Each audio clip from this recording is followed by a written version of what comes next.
The following program is a public access production.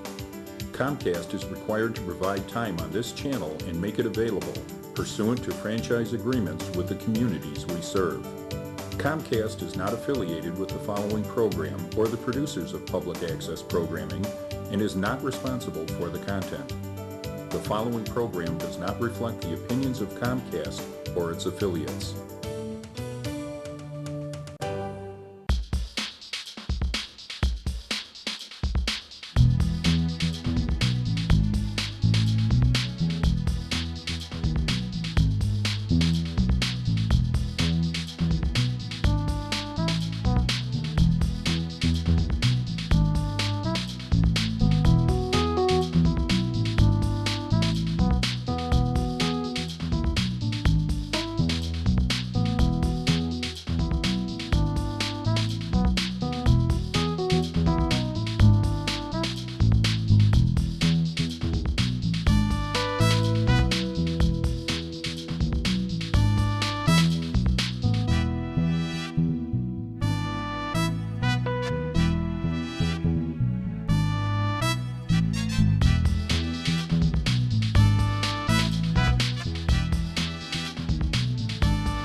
Welcome to another edition of Discover Tinley. My name is Ron Centanni. I'll be your host for this show. And as usual, the program is always brought to you by the volunteer services of the Community Resources Commission, along with our high school and college students and adults and all kinds of extra volunteers putting this program on. We highlight the programs and people in Tinley Park that make this town a great place in which to live. And as we all know, Tinley Park is a pretty great place in which to live. It's hard to believe that fall is about halfway over now, and we're getting ready to go into the, I don't want to say the word winter just yet. It's getting kind of chilly out. But Tinley Park is going along pretty strong. We got a lot of things going in town here, and we've got some very special guests today on our show. As we know, a lot of people work a long time in Tinley Park. A few people work a long time in Tinley Park and give a lot of their life in service to the village. The few people that have given many, many years, and our guest today has given over 45 years of service to the village and recently retired as Tinley Park's fire chief. We have Ken Dunn. So Chief Ken Dunn, welcome to Tinley Park and Discover Tinley. Well, thank you, Ron. It's a pleasure. Yeah. 45 years. Does it seem that long? No, it never felt that long at all. Really? No, everything that went as well as it did for me over the years, and for the organization, the fire department, and for the community, I think it just flew by. Wow. Yeah, it does go by. I can't believe it. And I've lived in Tinley Park 44 years. It still seems like a flash a little bit, too. I can't believe it's been that long. It doesn't, I don't know where the time went, actually. I know it. Wow.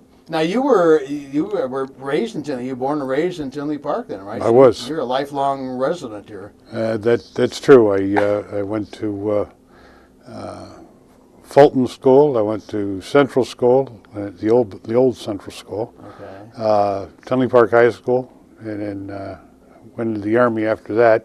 Okay. And then worked on my college degree from that point on. Once I got out of the Army, I was in the Army for 4 years. 4 years. Oh, wow. Yeah. Okay. That was I think you were up at the same time I was in the Air Force on active duty, so yeah, that was kind of good times there. Well, I was in the Army Security Agency, and when I enlisted, I had to enlist for 4 years in order to get into that organization. So. Wow. Then you came back to Tinley. I did. What did you do when you came back now? How did you get started in Tinley Park here? What's the background of Ken Dunn's tenure as a village employee? Well, when I got back to Tinley, I went to Public Works to see if they had any employment, and I had to talk to Mr. Powers, who was the superintendent at that time, and he told me to show up on Monday, and which is what I did, and I worked for him for 3 years, doing various things, plowing snow, water meters, installations, and that kind of thing. And then there was a time where he and the fire chief got together Robert Bettenhausen, and they needed help in the fire department during the day. So Powers came to each of us on Friday, gave us applications for the fire department, and told us to turn them in on Monday or don't show up. Oh, jeez. Okay. But that's the kind of guy he was. Yeah, right. Exactly. I knew him. You had to know him Yeah, yeah. to understand him. Yeah. I think he was a tank commander during Oh, World War jeez. II, so that's where he got his brazenness, I guess. But there was about 10 of us that turned him in, and we on Monday morning we turned him in, and by I don't know Wednesday afternoon we were at our first fire call over in Mokina. Oh, jeez. We didn't have any equipment, we didn't have any gear, but he put us in his car and took us over there, and we did whatever we needed to do for that. But that was, I guess, the start of it. And about 3 years, maybe after that, they were looking for a fire inspector. And I applied for that job. I thought it'd be a pretty good job to do. And I was able to get it. So that worked out very well. And so I was the first full-time employee of the fire department in fire prevention. Oh, my. So Wow. First full-time employee. Wow. Okay. Had you thought about firefighting as a career or being a firefighter? No. Okay. no, never thought about it at all. And then being on the fire department when I wasn't inspecting buildings, I would respond to emergencies, whether it was a fire or an accident, whatever the case might be. And it just progressed on from there.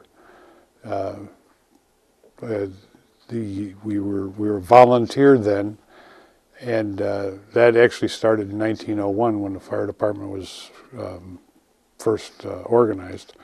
And then from there it went to about 1976 when they first started getting paid. The guys were paid, for drills and for calls. So it was probably enough money that you would get at the end of the year to maybe buy some Christmas gifts or something for the family. Okay. But it wasn't a lot, but it was something. In 1976, when they first started getting paid, the first check that they got went back to the village in order to help pay for the training tower. Oh, my. What? Yeah, it was like $100,000. Oh, jeez. So we didn't split that $100,000 up. We just put it in for the tower. The tower ended up costing $1 million by the time it was all over with all the stuff that's out there. But from that point on, we didn't do anything more or anything different until 2001 when we first started putting guys in the stations. Yeah, let's talk about that. It was a volunteer fire department. It was strictly volunteers. I mean, Correct. For many, many years, and then it became a point where they said, "Hey, we need some full-time people." Sure. Well, it wasn't full-time because there's nobody full-time right now. Oh, okay. They're all part-time. Ah, okay. But they all work shift. Everybody, they work 12-hour shifts, and that's when it changed in 2001. We started the first station shift crew. That was at Station 1, and then we built it up over a period of time to where all 4 stations are manned and have been manned now since, I don't know, maybe probably the last 10 years. Wow. That kind of thing. Now, when did you actually become chief? What year was that? That was 20 years ago. 20 years ago. And isn't that kind of when the turnover started? 96, I guess it was. Oh, okay. And so that's when Chief Winterstein retired, and Chief Bettenhausen had already retired. So I was fortunate enough to become chief at that point in time. Prior to that, the chief had always been voted on by the membership. Oh. So the fire department people actually voted on who their chief was going to be. Huh? Oh yeah, yeah, yeah. Oh, my. And it was the assistant chief's order, and so when I was voted in as chief by the membership, that's when the village at some point decided that they were going to make that a full-time position and move on from there. They didn't want the voting thing to continue to occur. Oh, is there? Oh, Yeah, which, you know, that makes sense. okay. Yeah, I guess you're modernizing. Yeah. The voting thing is nice, but you want to move on. It comes a point where you Yeah. need to move on. Now, how has it grown since you came on the department? How many people were on the department when you first joined, then when you became chief, and what are we at now? Well, when I first became chief, there were 35 of us 30, that's all? on the department, yeah. Oh, my. And then, of course, it, you know, continued to grow as we changed things. But now, with the shift program the way it is, we have 130, about 130 people right now. Oh, my goodness. And we need that many in order to cover the shifts, because some of the guys are still, you know, they still work at their regular jobs. They come in and work their shifts, and it works out for everybody. It's a benefit. Now, how often would they be on that shift? Is it every, like a one day on and 2 off, or how No, often? it's whatever. They just sign up for their shifts. Oh. According to federal government regulations, they can only work so many hours. So. Ah, okay. What other major things in the department you think change over the years that's really progressed? Well, I guess the training that we do has been marvelous. Assistant Chief Slepsky has been the training chief now for as long as I can remember, and he's got a lot of people good people that work for him, and make sure that the training gets out there for the guys, because it's terribly important. We at one point, probably 30 years ago, we became members of MABUS, which is a mutual aid box alarm system, and it's a system that if we need help, we can get it. If somebody else needs help, they can get it. And there's 20 departments in our division. So there's a lot of help that we can get. We also get help from the outside.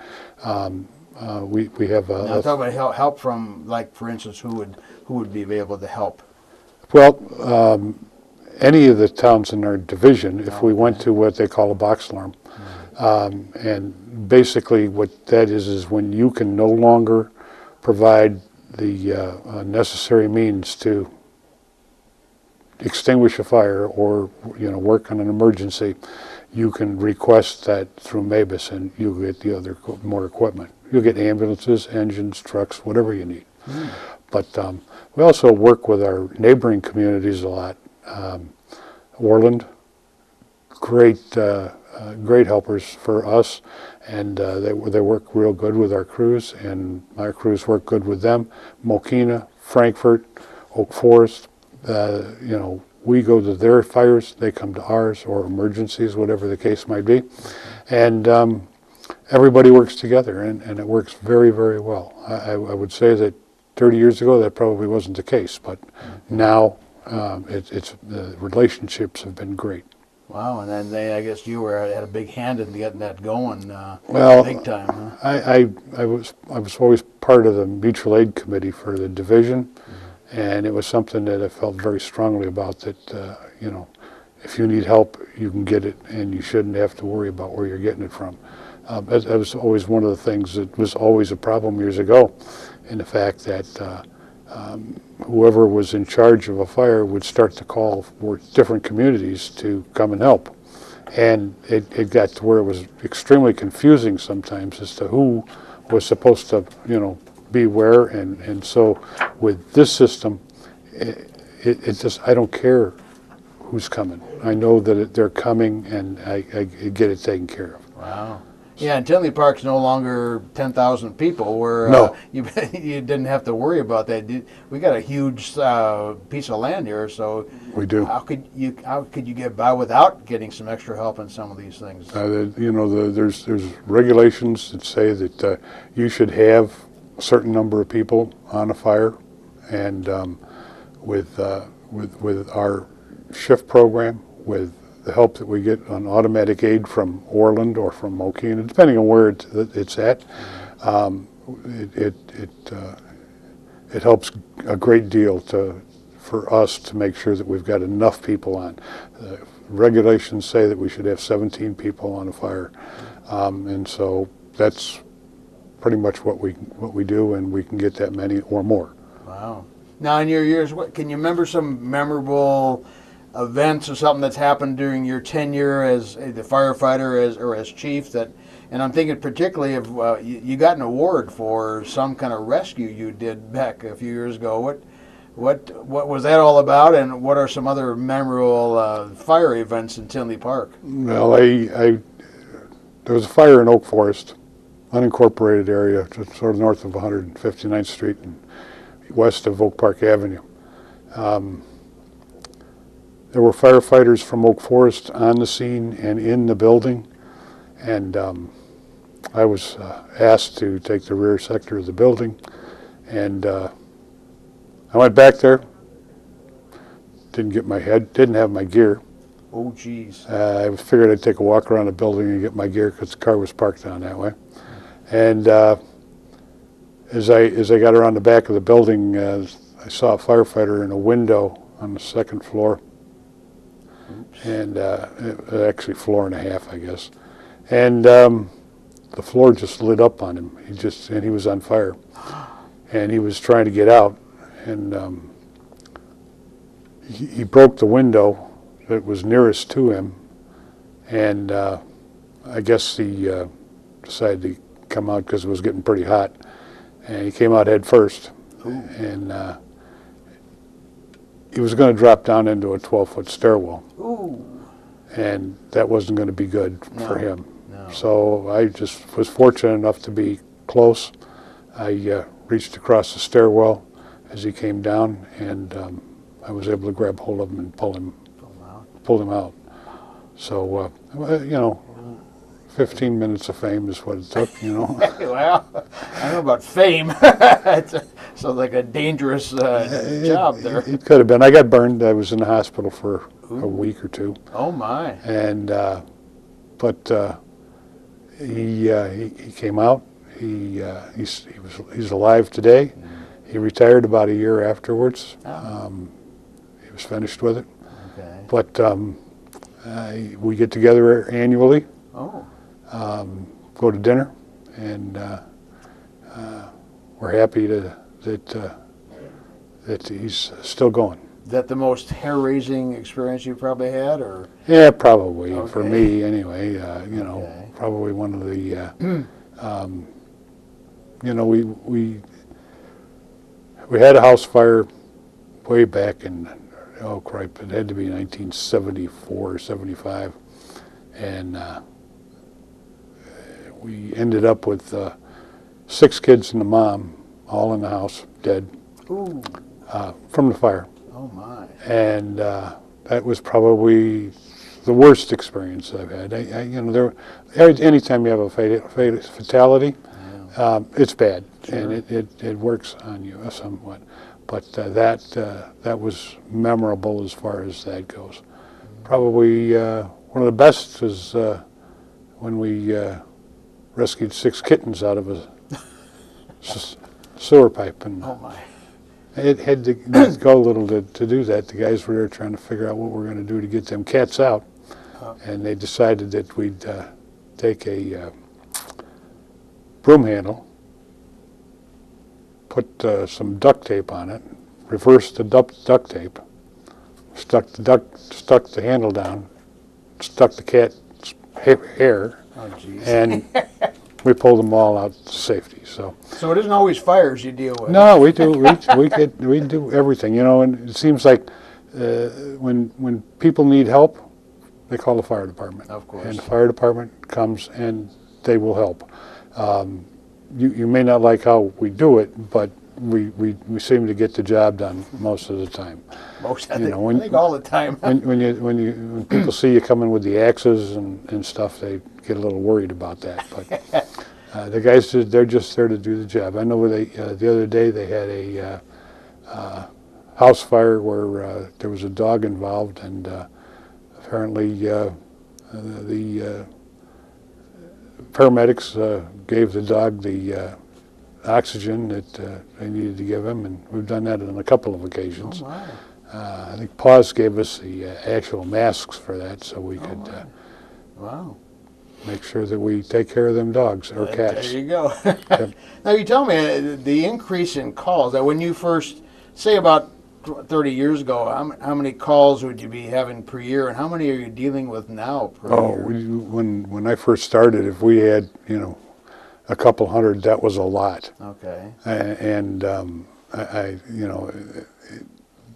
now they're running 2,000 calls Per year? Yes. Oh my goodness. And that doesn't count the ambulance calls. Oh, Which wow. we're not running any ambulance calls. Right. We do assist the ambulance sometimes, but for now, about 2,000 calls.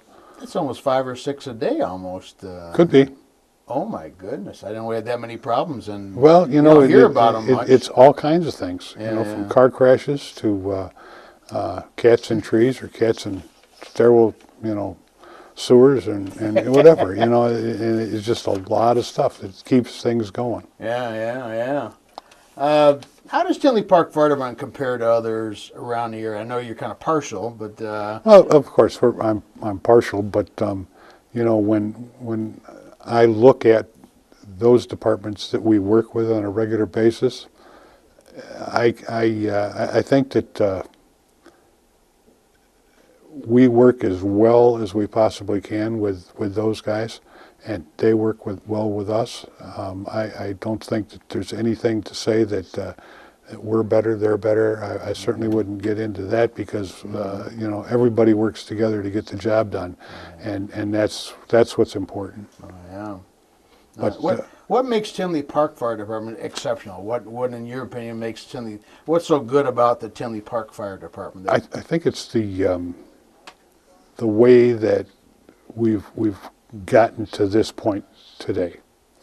I think it's there's a huge change in what we started out with and where we're at and what we've done to get here, and the village has helped out a great deal.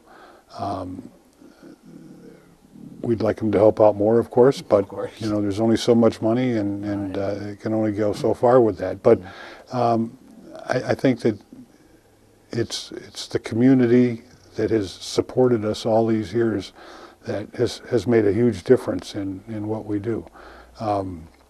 My chiefs, all of them, I got two deputies. One is fire prevention, one is operations. The assistant chiefs, one is operations, one is personnel, maintenance, and training. And all those guys do an exceptional job, and that's what helps to make this organization. The guys that are in the organization help to make it what it is too, because without them, we wouldn't have anything. Yeah, it always impressed me whenever I've talked to anybody. It seems like the people involved are very conscientious. They want to do the best job for Tinley Park. They're very conscientious about the village and their job, and very professional. Absolutely. They're very professional. They when you see them out on the scene somewhere, they're there to do a job, and that's what they strive to do. And I guess Tinley Park has a pretty high rating too, don't they? Well, we do have an ISO rating, and it's an ISO rate class 3, and that rating is what determines your insurance rates for your home or for the businesses, commercial properties, whatever the case might be. And so we have a rate class 3, which is not much different than a lot of others around here. However, we were probably one of the first as a volunteer organization to get a rate class 3. Wow. That was pretty much unheard of. Wow.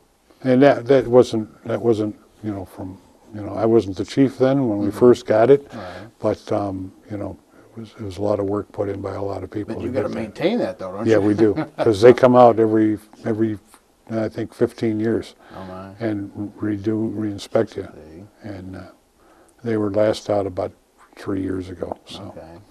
And you also got some kind of certification approval. What is the first in the state for the fire prevention? No, actually, it was first in the state, but the only other company, the only other organization that was certified by this company was the state of Florida. Oh my.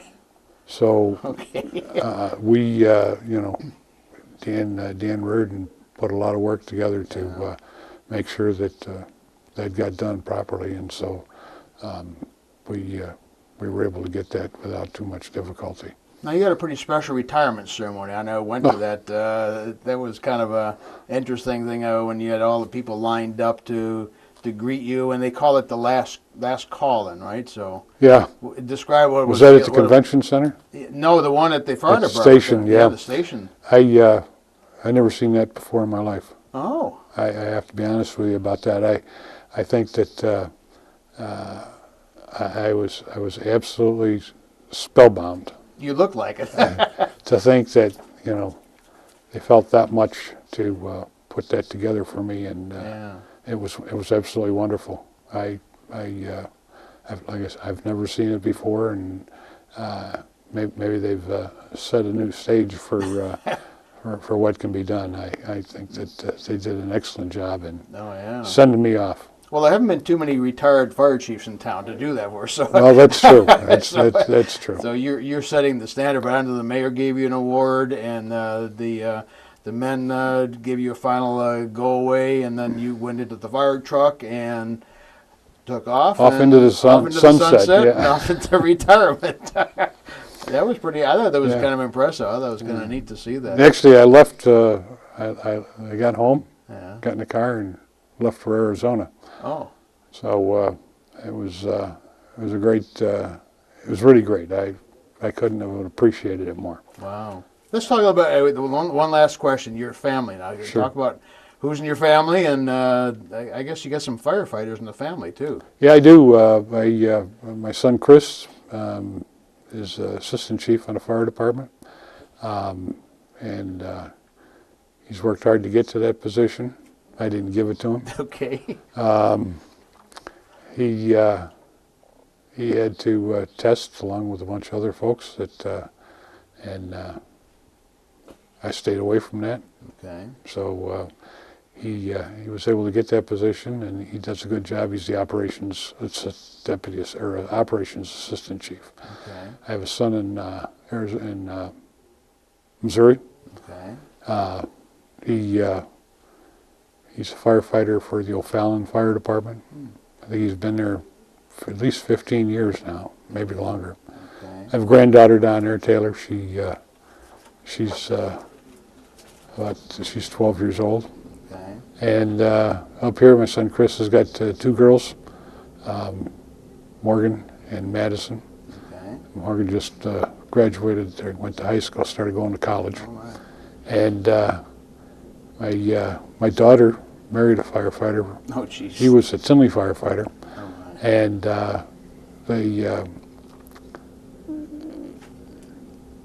they decided that he was going to go to Wheaton, and he became a Wheaton firefighter, and that's where he's at now. They You still got a live in wife too, Tinley. right? Huh? You got a wife too, right? Oh, I got a wife, Kathleen. Yeah, I can't forget Kathleen. If it wasn't for her, Yeah. I wouldn't have been able to get to where I'm at now. Because, Okay. it was she put a lot of effort into helping me get to where I am. Well, thanks for all your years of service.